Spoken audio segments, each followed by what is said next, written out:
मनुखता दे रहबर दाता धन गुरु नानक पातशाह दे प्यार भरे जीवन तो सेधा हासिल करने का यत्न कर रहे सतसंगी जनों, आओ गुरु दे अगे सिर झुकाइए ते सारे गुरु फतेह दी सांझ पाइए। वाहिगुरु जी का खालसा, वाहिगुरु जी की फतेह। धन गुरु नानक पातशाह जी के बारे विच बहुत दूर तक उन्हां दी करनी दी खबरां, उन्हां दे ज्ञान दे बोलां दी चर्चा, उन्हां वल्लों तारे गए मनुखां दे वेरवे हुण वख-वख तरीकिਆਂ दे नाल आम लोकां दी चर्चा दा हिस्सा बन चुके ने। लाहौर दे अंदर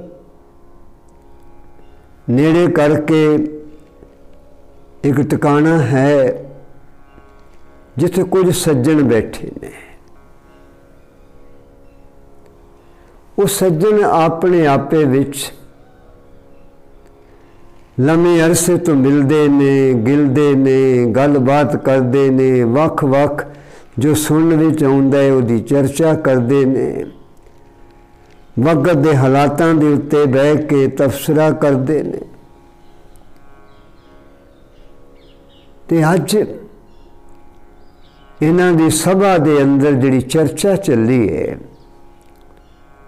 वो चर्चा साहिब गुरु नानक पातशाह के जीवन की चर्चा चल पई है।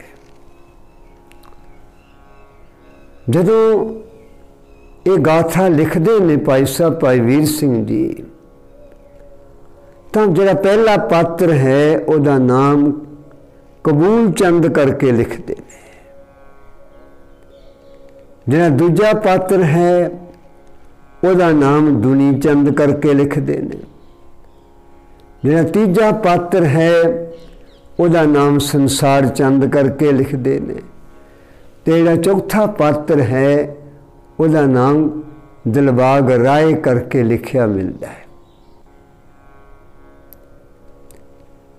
ये संसार के किरती लोक ने, समाज के आम वरतारे अंदर अपना कारोबार करने वाले, कम धंधा करने वाले, दुकानदारी करने वाले, व्यापार करने वाले, पर ये भी समाज के जीव होने करके इन्हां दे कोल जो कुछ भी आले दुआले घटदा है, वापरदा है, हुंदा है, उहदा असर भी है, उहदे ते चर्चा करन दे लई इन्हां दे कोल एक सोच भी है। आज चर्चा शुरू की कबूल चंद जी ने, तो चर्चा का जरा सामने स्रोत बैठा हुंगारा देने वाले सज्जन का नाम दुनी चंद है। तो गल एक फिक्रे तो शुरू करते हैं कि दुनी चंद जी तुसी कुछ सुनिए। तो दुनी चंद जी हैरान होके कहते हैं, दसो तुसी केड़ी गल करनी चाहते हो, केड़ी गल बारे मैं सुनिया कि नहीं सुनिया, की कहना की चाहते हो। तो कबूल चंद जी कहते ने, पता लगे कि नानक तपा वो हिंदू घराने च पैदा होए, उहदा तेज, उहदा प्रताप, उहदा प्रभाव अजकल आस्ता आस्ता वधदा वधदा वधदा वधदा अगे खिलरदा खिलरदा खिलरदा खिलरदा जा रहे।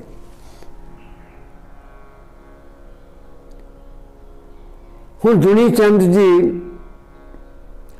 इस पक्ष तो अपने आप को थोड़ा जिहा बेखबर ही साबित करते हैं। लागे बैठे दूजे सज्जन हुंगारा भरते हैं, हाँ सुनिया तो है। बहुत सारिया गल्लां उन्हां दी जिंदगी दी चर्चा का हिस्सा बनदियां ने।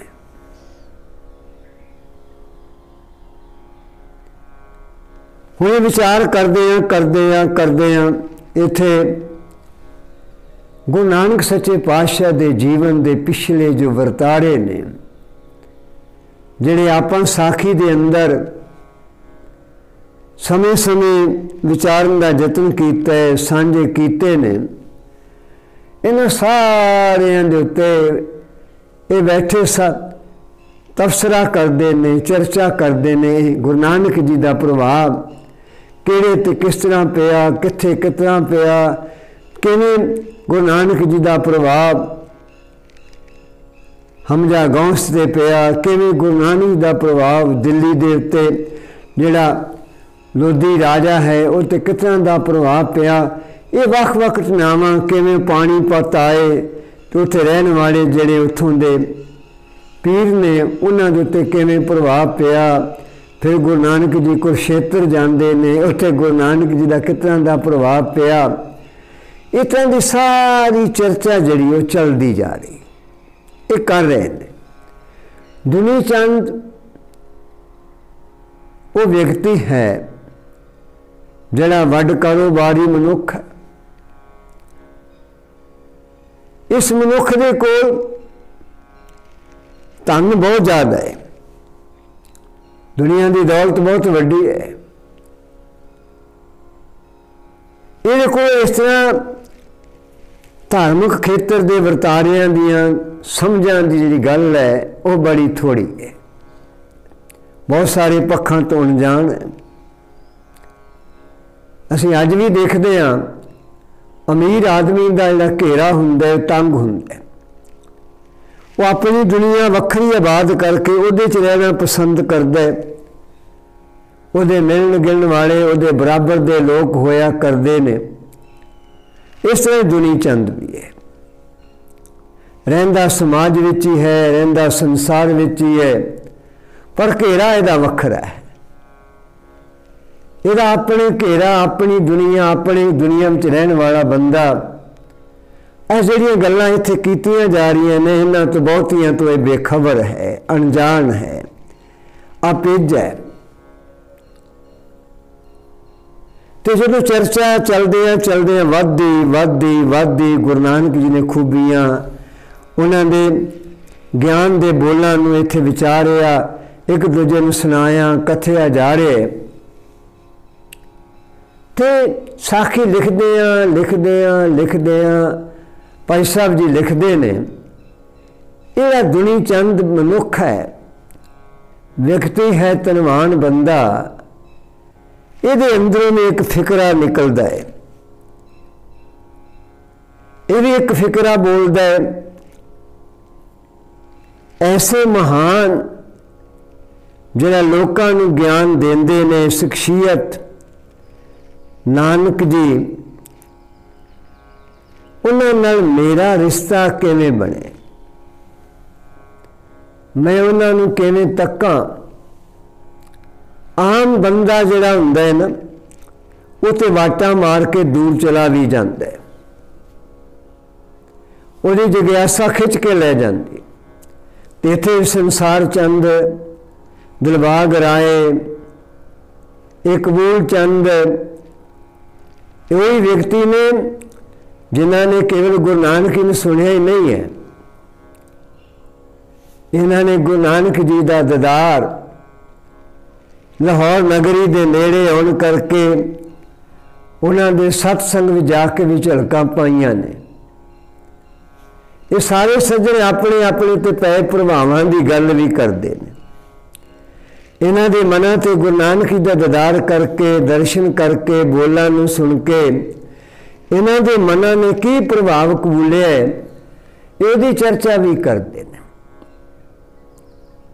गुरु नानक जी दे नेड़े बैठना, गुरु नानक जी दे बोलां नूं सुनना, गुरु नानक जी दी शोह नूं पाउणा, ये किसी मनुख दे लई बहुत वड्डियां प्राप्तियां दे लखायक पक्ष ने। ये तो इहो जानते हैं जिन्होंने गुरु नानक जी ने उस मौके सुनिया, जिन्हां ने गुरु नानक सच्चे पातशाह जी दे दीदार पाए, जिन्हां ने गुरु नानक सच्चे पातशाह दी छोह नूं पाया ते गुरुदेव तो वरसाए गए, उन्हां दी अवस्था अलग अलग है। आप साखी दे अगले पड़ाव वाले पासे चलांगे। इत्थे मेरे गुरुदेव की शख्सियत के प्रभाव की चर्चा ये सारे सज्जन रल के कर रहे हैं। धन गुरु नानक की वड्डी कमाई है तो वड्डे दियां गल्लां इन्हां संसारक लोकां नूं संग विचों समझ आईयां ने। ते हुण गुरुदेव जी दे जीवन का अगला वरतारा, साखी का अगला पक्ष की है, आप श्रवण करांगे। और तैयारी करिए, इनू सेवा कबूल करो, भुल्लां माफ़ करो। वाहिगुरू जी का खालसा, वाहिगुरू।